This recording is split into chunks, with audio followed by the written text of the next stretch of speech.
So after spending 6 years of my adult life basically funding my landlord's retirement and renting, I finally decided to take out a mortgage. As soon as you stop paying, they're coming for you and that house. Interest rates are on the rise. Market is going crazy right now, and you just out here spending money like all which ways, huh? I mean, like, really, what is wrong with you? Whoa, yes, we did the numbers, and it made more sense for us to take out a mortgage rather than continuing to rent. And we are essentially in no rush to pay it off. We only put 5% down, and we aren't planning on putting any more money into this property. In this video, I'm gonna explain to you why taking out a mortgage for us ended up being a pretty good move and how it can ultimately help you build wealth faster. But before we get into the video, please hit that like button below, subscribe to the channel. I spend lots of time doing research, organizing my thoughts, and making sure you don't fall asleep. But my YouTube algorithm is the one sleeping. I'm not tired. So help the channel out. It's a new channel, we're growing. And also provide in the comments below anything you would like to see.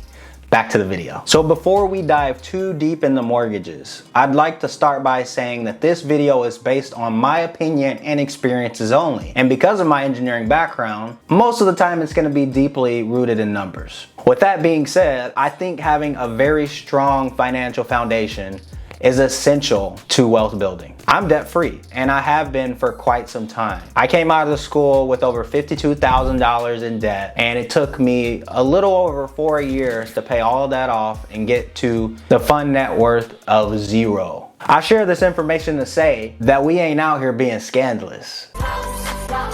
The decisions that my partner and I make around finances are calculated, and it is essential to do the proper research when you're looking at something like taking out a mortgage. So do treat it with the care that it requires. I've seen many folks get way over leveraged and underwater because they don't even have their first 3 baby steps taken care of. If you aren't familiar with the Dave Ramsey's baby steps, well, the first 3 are: number 1, save an emergency fund of $1,000. Number 2 is to pay off all of your debt outside of your house. And 3 is to grow that first emergency fund to 3 to 6 months of living expenses. For those that already have a mortgage and they haven't taken care of their first 3 baby steps, that's okay. Do what you gotta do to get yourself where you need to be financially. If you are thinking about a mortgage and you haven't yet done the first 3 baby steps, I highly recommend you to do so. You will thank me later with fatter pockets and better sleep. So as a homeowner, the holy grail of mortgages is to have a rate that is below the 10-year bond yield. If you are in the holy grail category, it is likely that it is because you have an ARM, because ARM rates are usually a lot lower than your fixed rates these days.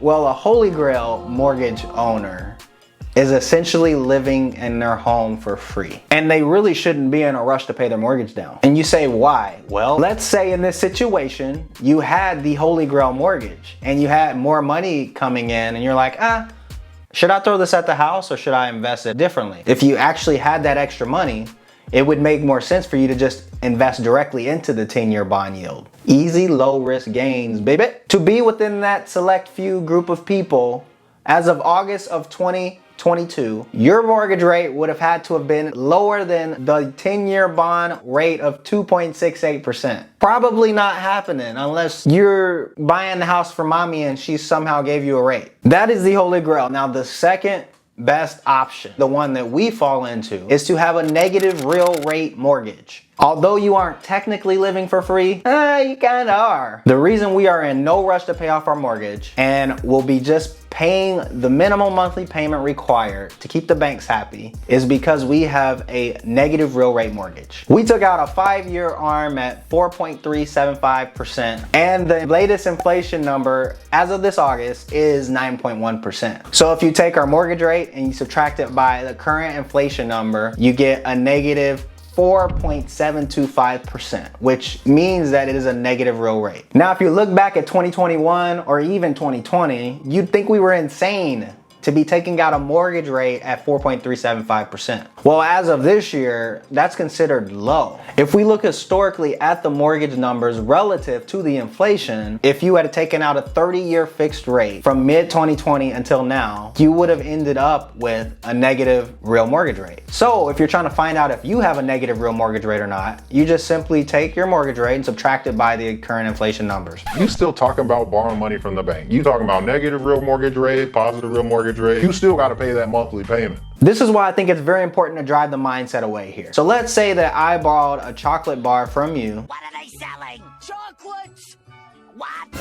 Chocolate! And I told you that I would pay you back with 2 chocolate bars for the one that you gave me. I, at work, actually make a chocolate bar a week doing my job. So every time I clock in, clock out for 40 hours, it's like actual work. I get a chocolate bar. Inflation's on the rise, and now my boss is gonna pay me 2 chocolate bars every week rather than the 1. In this case, it would have taken me 2 weeks to pay you back because I told you I was gonna pay you 2 chocolate bars for the one you gave me. But now I'm balling, right? I make 2 a week now. So you could imagine if I still took that same 2 weeks and paid you your 2 chocolate bars, well, how many do I still have left for myself? I have 2 more chocolate bars that I can decide to just invest however I want it to. This is the same idea with a negative real mortgage rate. Inflation is outpacing my monthly payment. One of the main reasons that we want to invest is to beat inflation. Otherwise, we wouldn't invest and we would just hold on to all of our dollars. In general, you want to keep your mortgage with a negative real rate as long as possible because inflation is helping you pay down the mortgage. The higher the inflation,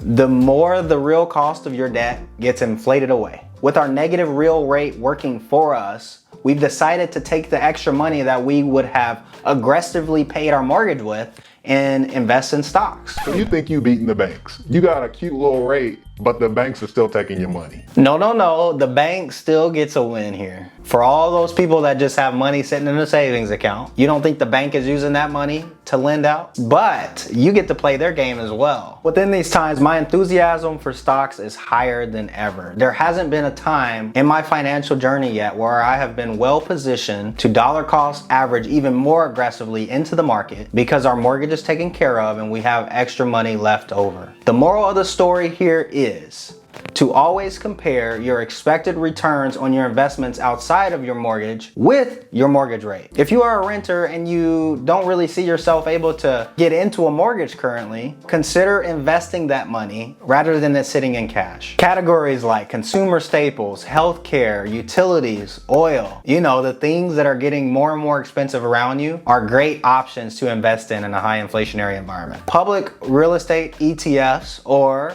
public real estate investment trusts, REIT. These are great alternative options if you still want to get your feet wet and in the game in real estate without having an actual physical home. Because inflation is higher than our mortgage, we are essentially betting on that our incomes are going to outpace our mortgage payment. So I did some research on the average duration of home ownership in the US, and sources are all over the place, but mostly the average was around 15 years. So really I see 4 different outcomes. Our arm resets in 5 years, but before that, we are looking for another home, decided to turn it into a rental, are aggressively paying it down because we are in it to get the deed, and so we're gonna pay it off in 10 years, or we're gonna refinance it and just simply get a better rate. So to recap, we took out an ARM at a rate of 4.375%, with a reset to a max of 6.5% in 5 years. The average inflation number currently as of August of 2022 is 9.1%, meaning that we have a negative real mortgage rate of 4.725. With our mortgage rate essentially negative relative to inflation, we imagine that our incomes are gonna outpace our monthly payment, which means that that payment will become less of a percentage of our housing allocation over time, allowing us to continue to invest our extra money into other investments, helping us build wealth at a much faster pace. Before the mortgage, we were paying $3,300 a month for a rental apartment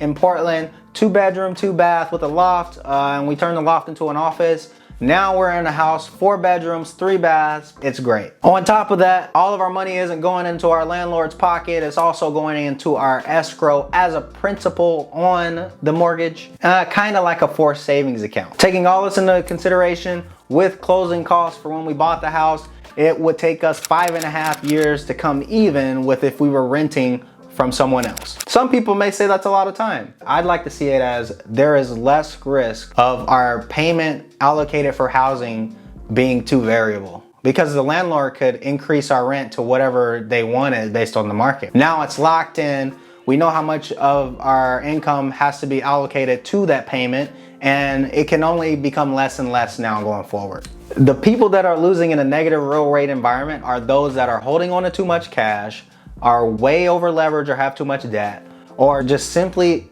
aren't asking for the raises that they should be getting and are content with where their income currently is. It is dangerous to be within that group because if anything was to get any uglier than it is right now, it may be harder to hold on. Elon says that inflation might be trending down. People are speculating that inflation is gonna hover somewhere around 2 to 4% within the next year. We are excited because our portfolio is starting to take off like a rocket ship. And then I see other people talking about mortgage rates are on the rise. Everyone has a guess as to what is gonna happen, but no one can predict the future. At the end of the day, these things are always gonna be specific to your finances only, and you have to do what's best for you. I encourage anyone who is well positioned financially to consider real estate to help you build more wealth. Let me know in the comments below where you are on your financial journey. And also if you are considering a new home. Thanks for watching.